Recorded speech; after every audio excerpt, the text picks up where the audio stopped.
好多叔伯姨嬸私底下同我傾偈訴苦，話自己辛苦操勞大半輩子，日日捱苦捱累，省吃儉用，一點一滴儲落半生積蓄，好不容易熬到退休，有穩定退休金，有存款兜底，有安穩屋住，明明睇落條件唔差，日子應該過得舒心富足，偏偏錢財年年留唔住，手頭永遠緊巴巴，不知不覺積蓄就悄悄清空，真係越諗越可惜。好多長輩都有個誤區，以為退休有退休金，手頭有積蓄，晚年就妥妥安穩，唔使憂錢使。但我睇過無數退休老人嘅真實生活，發現一件超現實、好扎心嘅事。有啲叔伯姨嬸退休金明明唔少，一世省吃儉用，唔賭唔亂使，踏踏實實做人，偏偏存唔住錢，半生辛苦賺落嘅身家，一年年悄悄流走，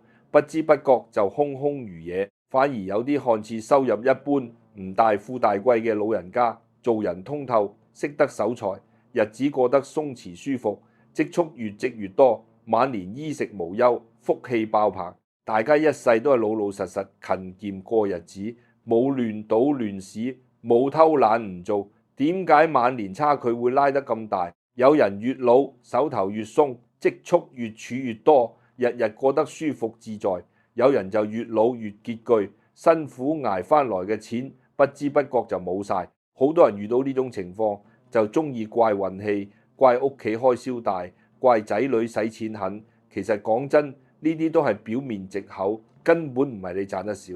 而係自己身上藏住幾個好細、好唔顯眼嘅破財壞習慣。呢啲陋習平時睇落完全唔起眼，唔會一次性令你大出血，就係勝在日日漏、月月耗、年年蝕，悄悄蠶食你半生辛苦儲落嘅積蓄，慢慢將自己嘅晚年福氣同身家耗到一乾二淨。講句掏心掏肺嘅真話，人退休之後唔使再拼搏話錢，唔使再捱苦養家，賺錢嘅能力已經定型。晚年最大嘅本事根本唔係識得大錢，而係識得守住錢財，守住福氣。60歲之後，守財遠比求財更重要。你就算身家再豐厚，退休金再高，如果改唔掉身上呢4個隱形破財陋習，再多家底都頂唔住日積月累嘅消耗，最後只會越老越拮據，辛辛苦苦一輩子到頭嚟一場空。90長輩日日都喺度煩，自己卻渾然不知。各位叔伯姨嬸認真聽實，細細領會，即刻自查。越早改掉呢啲陋習，越容易守住半生積蓄，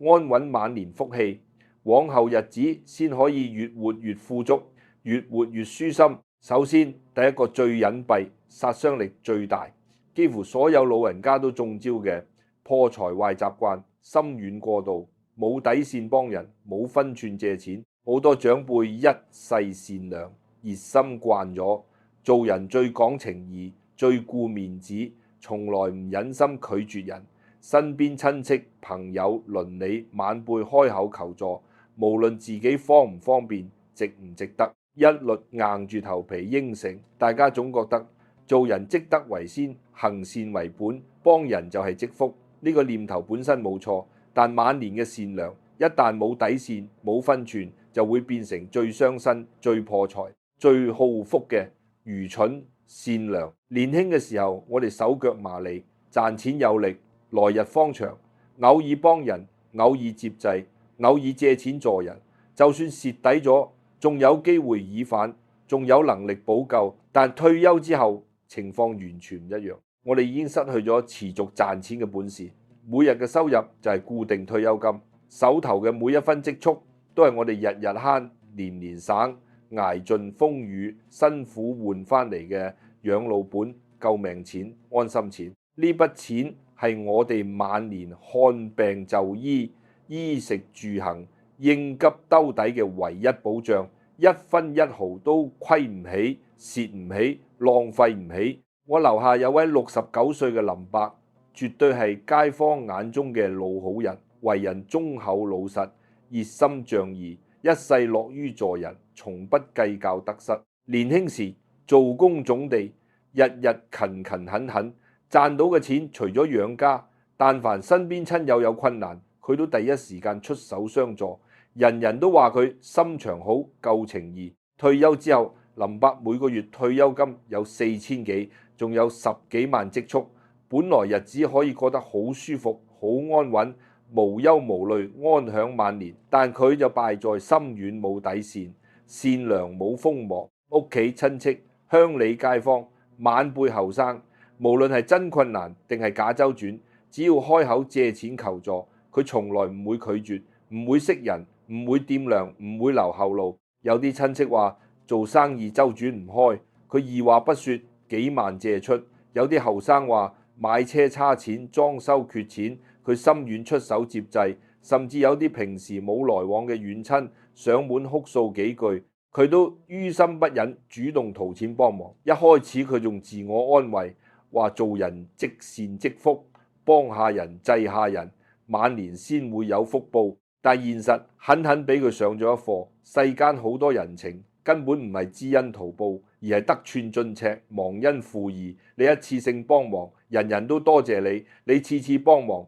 人人都覺得理所當然。一旦你有一次拒絕，一次唔肯出手，過往幾十年嘅情義全部清零，仲會被人背後詆毀、抹黑、埋怨。最現實嘅係，佢借出去嘅錢十不有八不收唔返。好多人借錢之時好話連連，承諾速速歸還，到手之後就翻臉無情，絕口不提還錢。你主動開口催，就會得罪人結冤仇；你唔催，自己嘅養老錢就白白打水漂。短短幾年時間，林伯10幾年辛苦儲落嘅積蓄，全部借晒出去，一分都收唔返，手頭空空如也。舊年林伯身體突然出問題，血壓飆升，心臟不適，需要住院調理，長期服藥。偏偏手頭冇現金應急，想去催人還錢，個個都推三推四，避而不見。無奈之下，佢只可以低頭問自己：仔女拿錢，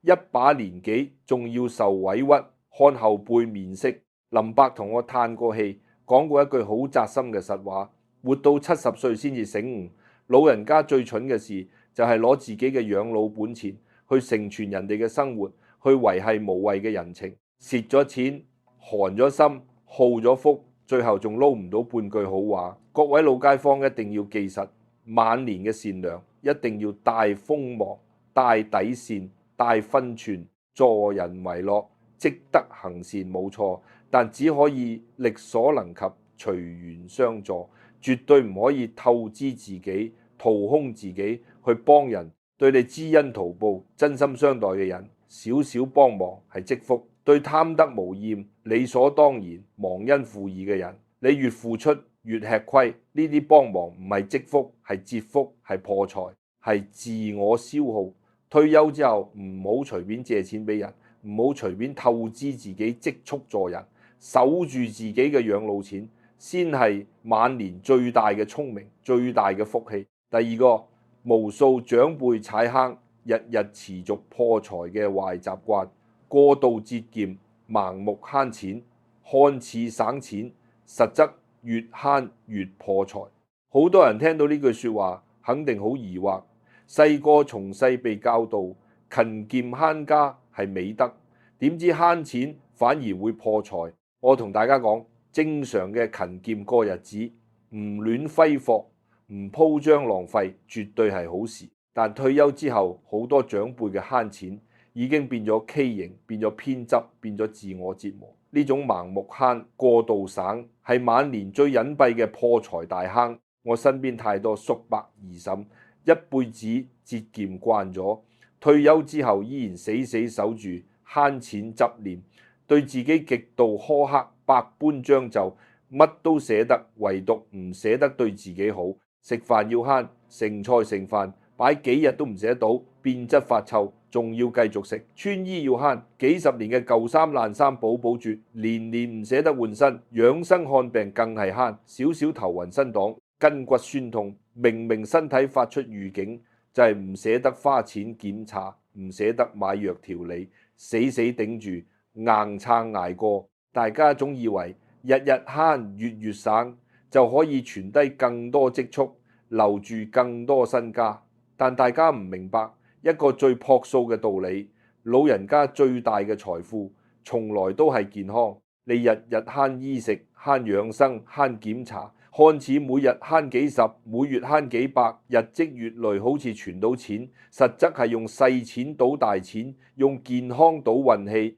我識一位71歲嘅黃姨，係整條老街最慳家嘅長輩，人人都知佢節儉過頭，日日買菜專揀最便宜嘅殘菜爛葉，從來唔捨得買新鮮肉菜，日日食剩嘅日，隔夜隔2日都唔捨得掉，反覆加熱繼續食。身體偶爾有小毛病，頭痛、胃痛、骨痛，次次都硬撐，覺得係小事，捱下就過，絕對唔捨得花錢體檢，唔捨得就醫調理。佢日日盤算住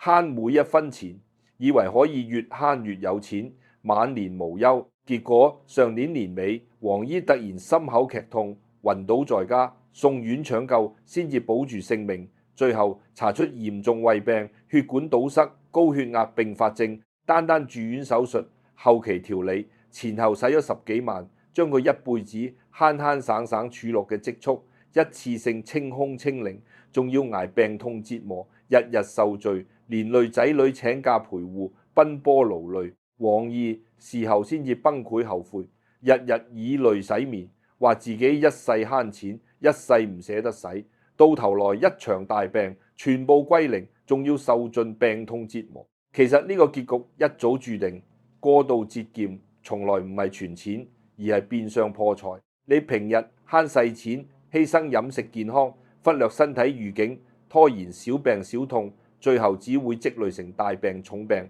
一次性大出血，掏空你半生積蓄，透支你晚年健康。各位退休長輩一定要醒悟，人老咗，身體機能逐年退化，抵抗力越來越差，小病絕對捱唔好，拖唔走，越拖越嚴重，越捱越破財。晚年最抵嘅使錢就係使喚身體，使喚健康，使喚日常衣食，食得新鮮，瞓得安穩，及時體檢，小病及時調理。呢啲錢絕對唔係浪費，係最穩陣嘅投資，最聰明嘅守財。反之，盲目慳錢，苛刻自己，最後只會因勢失大，徹底破財，得不償失，悔恨終生。第3個最普遍、最容易被忽視嘅破財陋習，耳根軟，貪小便宜，日日被套路，次次被收割。而家市面上針對退休老人嘅套路、騙局、營銷，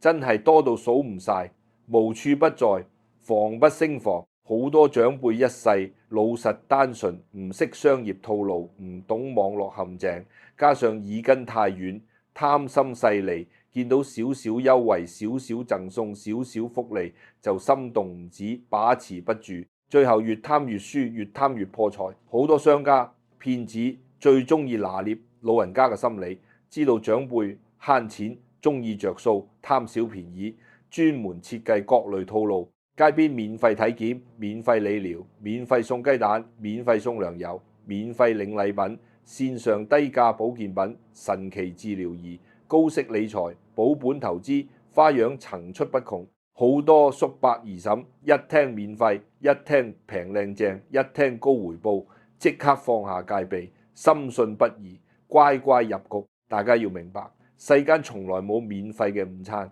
天上絕對唔會跌落餡餅。所有針對老人嘅免費福利、超低優惠、暴利回報，全部都係包裝精美嘅陷阱，妥妥嘅破財套路。免費送你嘢係為咗博取你信任，之後收割你大錢，低價賣你產品，係用劣質貨品換你真金白銀，高息保本理財，本質就係掏空你積蓄嘅騙局。我隔離街坊有位64歲嘅鄭伯，平時為人謹慎，生活節儉，從來唔亂揮霍，理財觀念都幾穩妥，但就係抵唔住小便宜嘅誘惑，耳根太軟，太容易信人。早2年街邊新開一間養生門店，日日搞免費理療、免費體檢，仲日日送雞蛋、送麵條、送糧油。鄭伯日日去湊熱鬧，次次都領到小禮品，慢慢就對門店人員深信不疑，覺得對方熱心貼心，真心為老人着想。之後，店員開始循序漸進推銷天價保健品、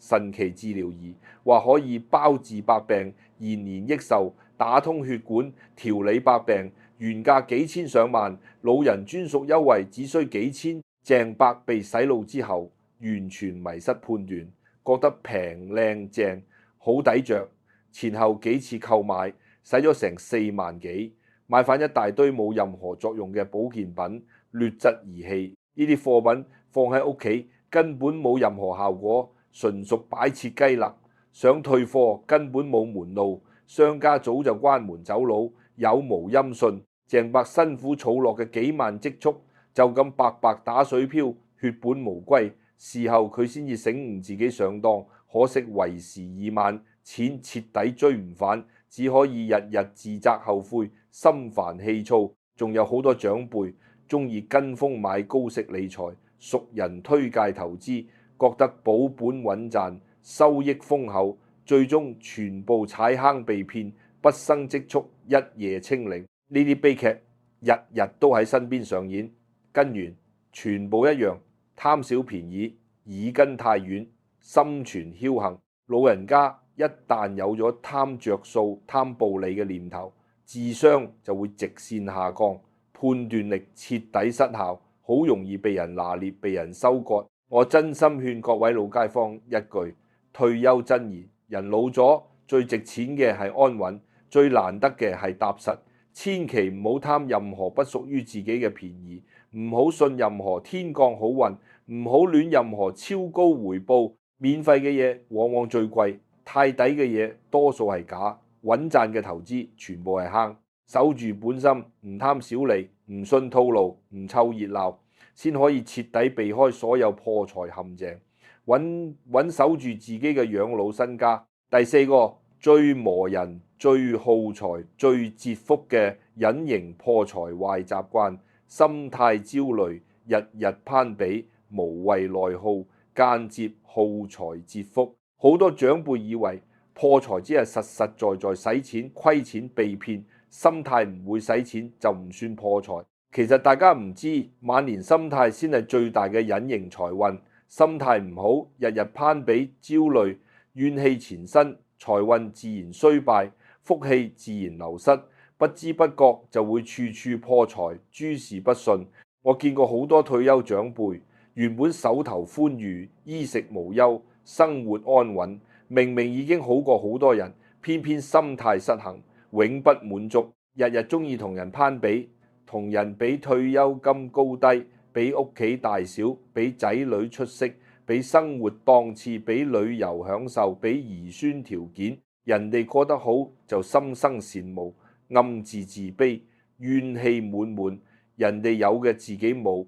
就焦慮糾結，耿耿於懷，日日心煩。呢種無謂攀比、長期內耗，睇落唔使錢，卻係最傷財運、最耗福氣嘅隱形破財。心態一亂，心神一躁，人就會亂使錢、亂投資、亂消費，一心想住追趕別人、撐場面、爭體面、補落差，最後衝動消費、盲目投資、跟風揮霍，不知不覺就散盡家財，白白破財。我認識一位67歲嘅黃姨，退休工資穩定，有屋有積蓄，老伴健康，仔女孝順，原本妥妥嘅幸福晚年、富足日子。但係佢最大嘅毛病就係中意攀比，心態唔平，怨氣太重，日日同老街坊紮堆閒聊，聽到人哋退休金高啲，屋企大啲，仔女賺得多啲，即刻心態失衡，心裏唔舒服。見到人哋出去旅遊，佢就跟風報團，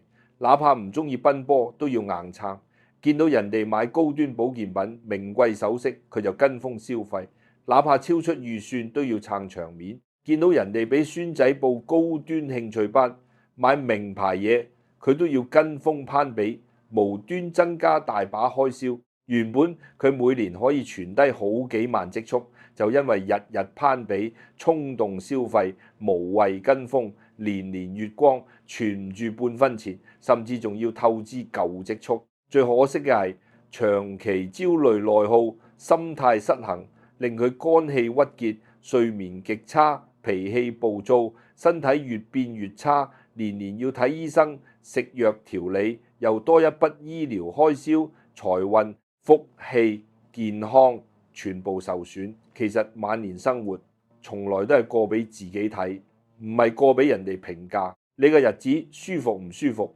安穩唔安穩，幸福唔幸福，只有自己最清楚。外人嘅眼光、旁人嘅評價、表面嘅風光，全部都係虛浮假象，一分錢價值都冇。你同人攀比，贏咗場面，輸咗積蓄，輸咗健康，輸咗心安，絕對係最虧本嘅買賣。老祖宗講得好，心歡則財聚，心窄則財散。人老咗，心態先係最大嘅風水，最好嘅財運。日日知足常樂，心態平和，少攀比，少糾結，少怨氣，心神安穩，生活簡單，錢財自然越積越厚，福氣自然越積越多。反之，日日焦慮內耗，攀比糾結，心態失衡，就算你再多身家，再高收入，都會慢慢耗散，留之不住。講到呢度，各位老街坊應該徹底睇透，完全醒悟，退休之後嘅破財，從來都唔係運氣差，唔係命運薄，唔係賺錢少，而係日積月累嘅壞習慣、壞心態、壞脾氣，心軟冇底線，盲目慳錢傷身，貪小便宜踩坑，攀比內耗破財。呢四個隱形陋習看似平平無奇，卻係無數老人存唔住錢、守唔住福嘅核心根源。我再同大家總結一遍，俾各位深深記住，時刻警醒。第一，晚年善良，要戴鋒芒，唔好隨便借錢助人，唔好透支積蓄維繫人情，守住養老本錢，先係守住餘生底氣。第二，勤儉唔係苛刻自己，唔好盲目慳健康、慳體檢、慳飲食，小病及時調理，日常善待自己，先係最穩陣嘅守財。第三，戒掉貪小便宜嘅心態，唔信免費套路，唔信暴利投資，唔信虛假福利，無欲無求先唔會被人收割。第四，放平心態，停止攀比，杜絕內耗，心安先會財聚，知足先會福來。人這一生，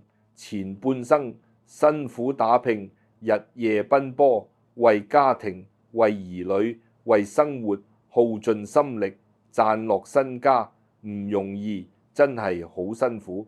好不容易熬到退休，熬到安穩，熬到唔使捱苦捱累，最應該做嘅就係守住自己半生成果，善待自己餘生光陰。錢財唔需要太多，夠使就好；